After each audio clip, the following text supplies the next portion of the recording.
Good afternoon. This is Ken Long from Tortoise Capital with a review of the weekend trading report for January 20th, 2013. We have a market that's in bullish normal.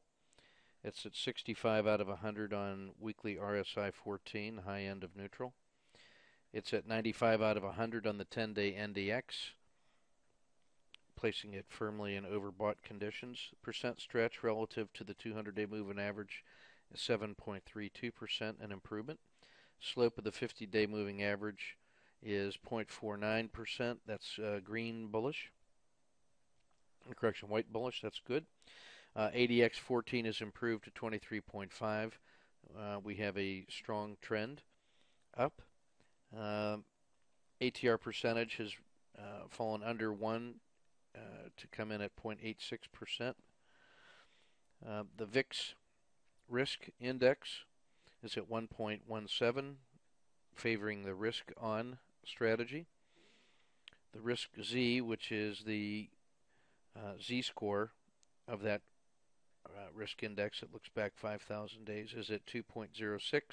As you can see on the time series here, we're 2 standard deviations above the historical norm.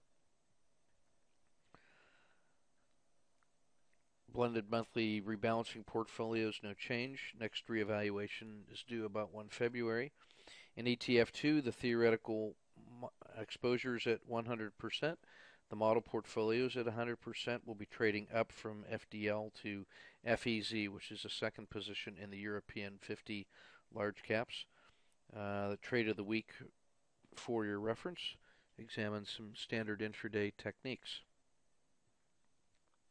Looking at both the 13 and the 26 ETF portfolios, and from the blended monthly rebalancing, you can see dominated by the global and the international symbols.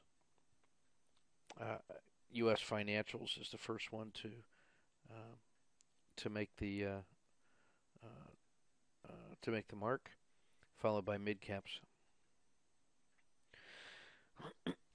Market health check.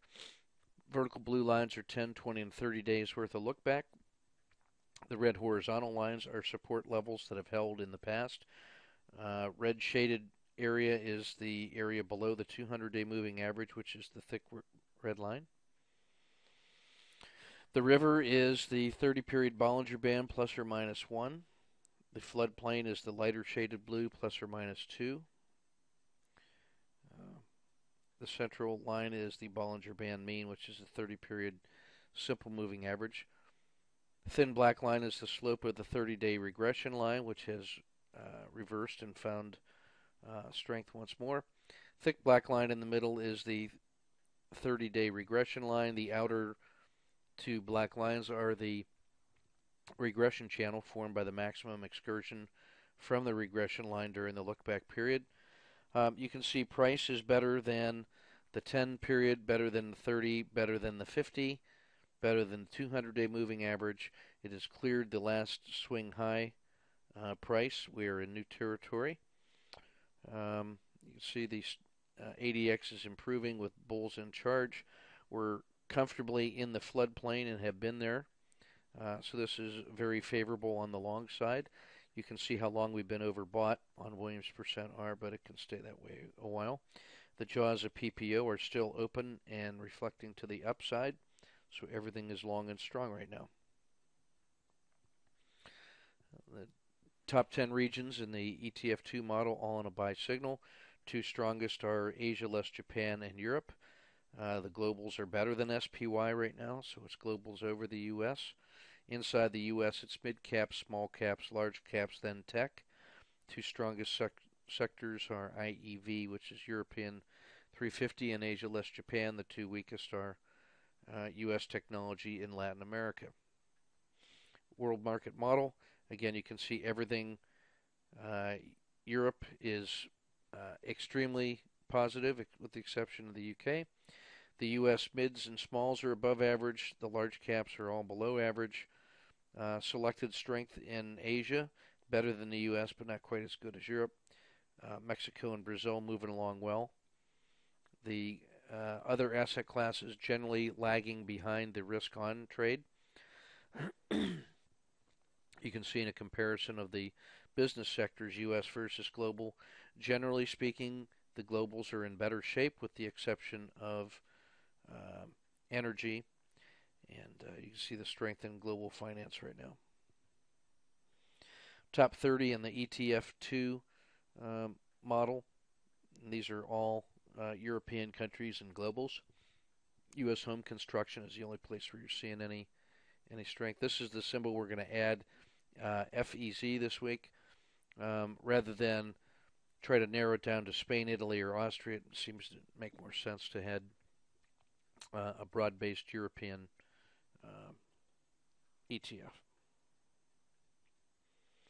The Dow 30 ranked by relative strength. Bank of America, Cisco, J.P. Morgan, Caterpillar, United Tech. So still some strength up in here in the financials, and then the selected leaders with Caterpillar and Cisco. I like the return to strength of Home Depot. At the bottom are lagging Walmart, Microsoft, Merck, Verizon, and Intel for the value players out there.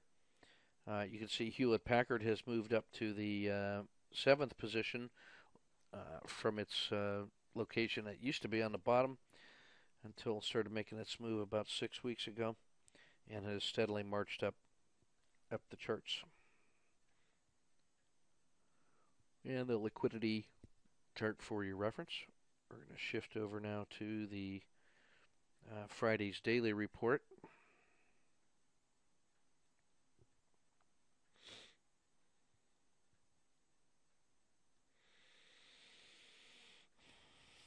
See the time series on the risk V favoring risk on, and it has for a while.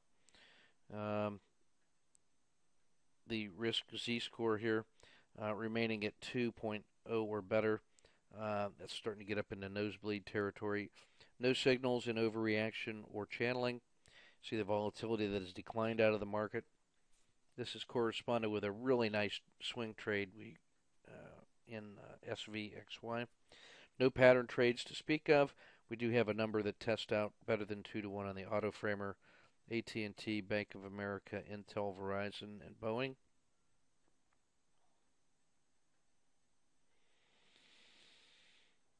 Here's Bank of America on both channeling and overreaction, just a handful of dojis.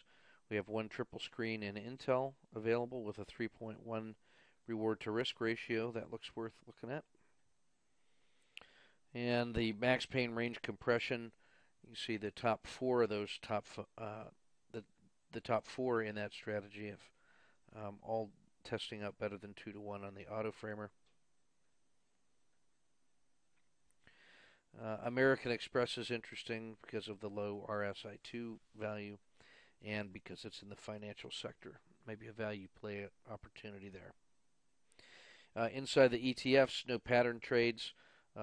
A half a dozen dojis, nothing testing out better than 2-to-1. The VIX had an RSI2 value of 4.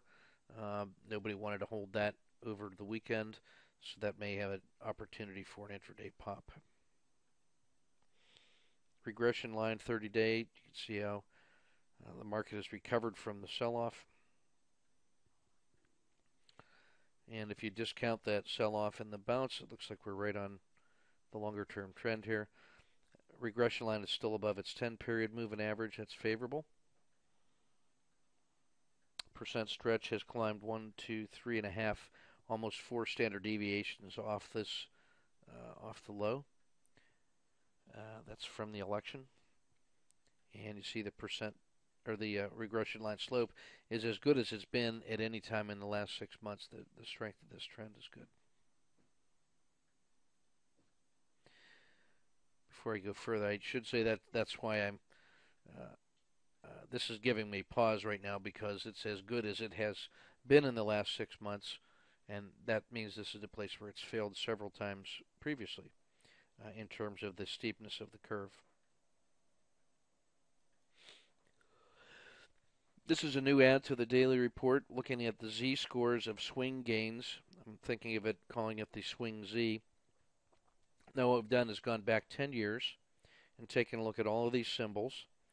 And for every 5-day, 10-day, 20-day, and 40-day holding period, we've computed the percent gains and losses, and then found the maximum, the minimum, the average, and the standard deviation, and then computed the current z-score of the current time frames gains and losses with respect to the 10-year look-back period. We're using the standard z-score formula, as you see in method number 3 here. And so my intent is to use this to start getting a feel for those symbols that are exceptionally overbought or oversold, finding the extremes. You can see that the VIX has really been punished. And so the table that we'll use is, if the z-score is greater than 1, it'll highlight as green. If it's less than -1, highlight as red. If it's above 0 but not to 1, between 0 and 1, it'll test as white. And between 0 and -1, it'll test as yellow. So green, white, yellow, and red is the shading nomenclature on here. And this will give you a sense that on a 40-day basis, you can see the exceptional strength here. Mid-cap, U.S. mid-cap, small caps, the Euro-Asia blend, Japan, and Caterpillar are all have just moved into significant gain over the last 40 days. The gains or the losses, the return, the performance of the Qs, Euro-Asia and Japan is starting to decay here on a 5-day basis. So maybe a little air is coming out of that balloon. That's how I'm interpreting this now. So we'll take a look at this as we go forward, as a way to start thinking about trade location within a historical context to see if we are in an extreme condition, either on the upside or the downside. Slope of the regression lines, you can see the 10 is positive, the 30 is positive, the 90 has rolled over and begun to move up. If we get another move like this in the 90, then there's still another 6 to 8% available ahead of us. You can see how prices climbed out of the river after this little pullback and has cleared the swing highs previously. So this is all looking good. The 10 and the 30 period regression lines for 4 indexes with respect to the river. Small caps look great.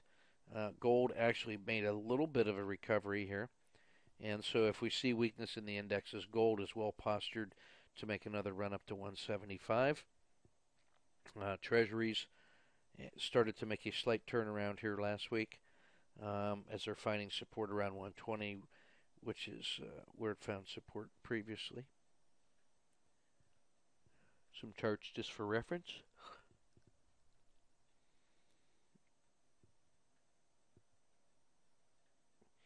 This holding X-day period basically is the detail chart that allows us to compute that new swing Z. And what I've done is basically hidden all of the detailed data except for the Z-scores to allow us a chance to look a little more carefully.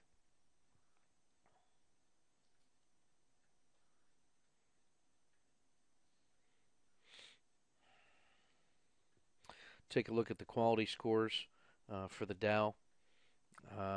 This is grouped by the long-term system quality number, and the winners have been Home Depot, Bank of America, Pfizer, and Disney. The losers, Intel, McDonald's, Hewlett-Packard. What I like is Hewlett-Packard's long-term is red, and then you can see how on the 30 days it's been the outperformer. In fact, if you look at the 30-day outperformers, half of them are long-term weaknesses. And so that's sort of the value play, the whole value strategy in action. That you find the things that have been horrible, and then they're postured to make rebounds that can be lucrative on swing term time frames. And then you'll notice things that have been exceptional on the long term in the green up here in the system quality number have all been weak on the shorter term. So that could be the first move in the changing of the guard or a rotation back towards value, but I think that's how I interpret this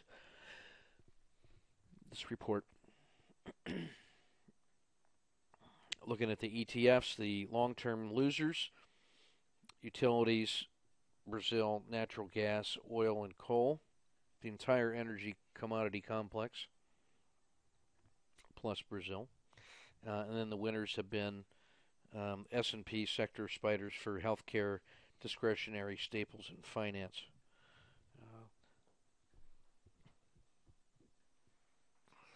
But again, you can notice that some of the